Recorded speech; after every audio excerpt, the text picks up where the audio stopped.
Il était une fois dans les terres rouges du Mandé, bien avant les voitures et les villes, 3 jeunes hommes, 3 frères, Mamadou, dont les yeux ne voyaient que l'or, Ibrahima, impatient comme le vent, et Fodé, le rêveur silencieux qui écoutait les arbres. Un soir, autour du feu, ils entendirent parler d'un être mystérieux nommé Kaïdara, un maître invisible qui vivait très loin au-delà du désert, et qui, disait-on, détenait les secrets de la connaissance et de la vraie richesse.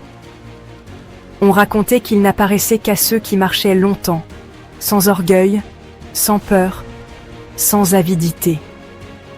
Le lendemain, avant l'aube, les 3 frères prirent la route. Le soleil les accompagnait, le vent murmurait des chants anciens, et les étoiles, la nuit, semblaient leur indiquer le chemin. Le désert s'étendait à perte de vue, immense et silencieux. Le sable brûlait sous leurs pieds, mais Fodé souriait parfois en écoutant le souffle du vent comme s'il y entendait une langue oubliée. Au bout de 3 jours, Ibrahima s'arrêta. Son front brillait de sueur, ses jambes tremblaient. Mais ce qu'ils allèrent découvrir n'avait rien à voir avec ce qu'ils croyaient. L'or de Kaïdara m'attend. Je ne veux plus vivre comme un pauvre. Dépêchons-nous. Plus vite on y va, plus vite je serai célèbre. Je ne cherche pas l'or, je cherche à comprendre.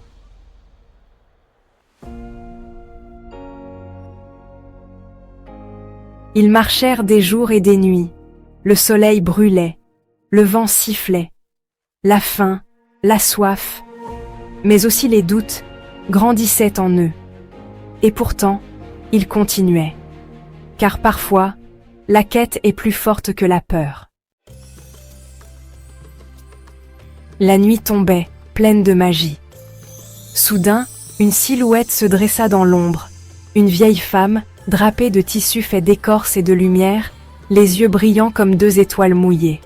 Pour rencontrer Kaïdara, il faut donner ce que vous avez de plus précieux. Je ne donne rien à une vieille sorcière. Dit Mamadou et il tourna les talons, méprisant. Fodé, lui, fouilla dans sa besace. Il n'y avait presque rien. Il en sortit un morceau de pain, sec, le dernier. Il le tendit doucement à la vieille femme, qui le prit sans un mot, puis disparut, comme emporté par un souffle d'harmattan. Même si je ne trouve jamais Kaïdara, pensa-t-il, j'aurais marché, j'aurais appris.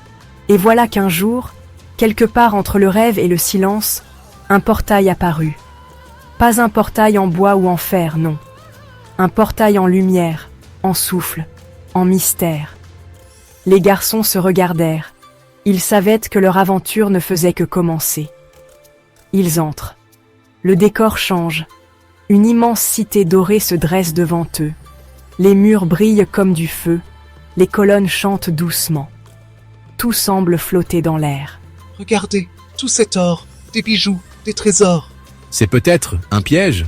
Ou une épreuve. Prenez ce que vous voulez, mais ne vous retournez jamais. Regardez, c'est un trésor, le rêve de ma vie.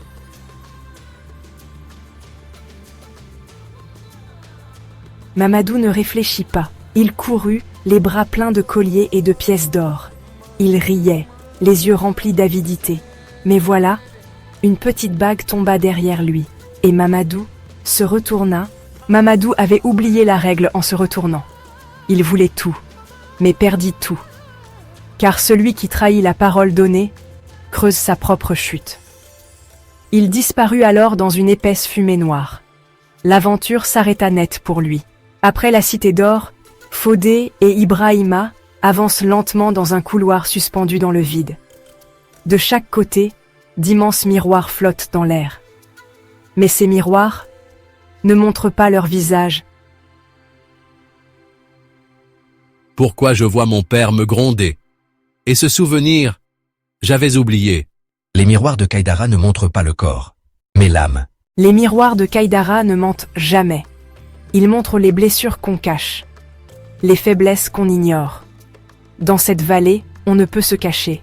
Chaque pensée est un cri, chaque regret, un mur. Seul celui qui s'accepte peut continuer. Ibrahima voulait avancer vite. Mais il comprit que sans se connaître, on ne va nulle part. Fodé, lui, regarde son miroir en silence. Il y voit une femme qui sourit, sa mère, et un vieillard qui lui tend un livre invisible. Il ferme les yeux et sourit doucement. Il n'avait pas peur. Il savait que parfois, il faut regarder en soi pour savoir où aller. Devant les deux garçons, le chemin s'arrête brusquement. Un précipice géant s'ouvre sous leurs pieds. Le vide, profond et silencieux, semble sans fin. Mais aucun pont ne relie les deux côtés. Et puis, ils arrivèrent au bord du monde. Il n'y avait rien.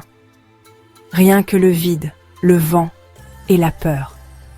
Pas de chemin, pas de solution, juste le silence.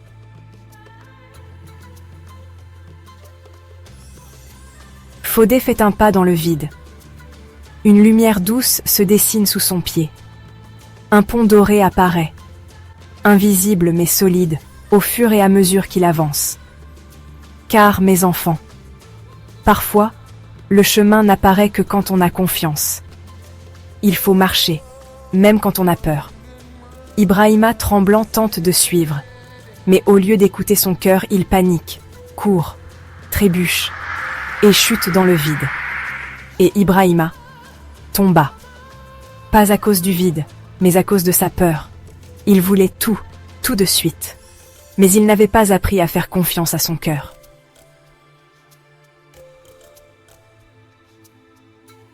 Je ne sais pas ce qu'il y a devant, mais je sens que je dois avancer. Ibrahima voulait arriver trop vite, mais oublia que parfois, il faut marcher sans tout comprendre. Fodé, lui, avançait avec le cœur. Et le cœur voit l'invisible. Fodé continue d'avancer sur le pont de lumière. Petit à petit, il entre dans un lieu suspendu entre le ciel et la terre. Des lianes d'or flottent dans l'air. Des fleurs chantent en silence. Et une douce brume enveloppe tout. Au centre, un homme l'attend. Et c'est là, mes enfants, qu'il le vit. Kaïdara, le maître invisible, le gardien du savoir. Celui que personne ne voit, sauf ceux qui regardent avec le cœur. Kaïdara est un vieil homme à la peau sombre comme la nuit, vêtu d'un grand boubou or. Son regard est profond, paisible. Il sourit doucement à Fodé. Tu es venu, sans rien prendre. Tu as traversé sans forcer. Tu as regardé en toi, avant de regarder autour de toi. Je ne veux pas d'or. Je veux apprendre et comprendre. Kaïdara lève la main. Un bâton lumineux apparaît, finement gravé de symboles anciens. Alors tu es prêt. Voici le bâton de lumière. Il n'éclaire que ceux qui écoutent. Voici la lumière que tu cherches. Elle ne t'appartient pas. Tu dois la transmettre. La sagesse n'est pas un trésor que l'on garde.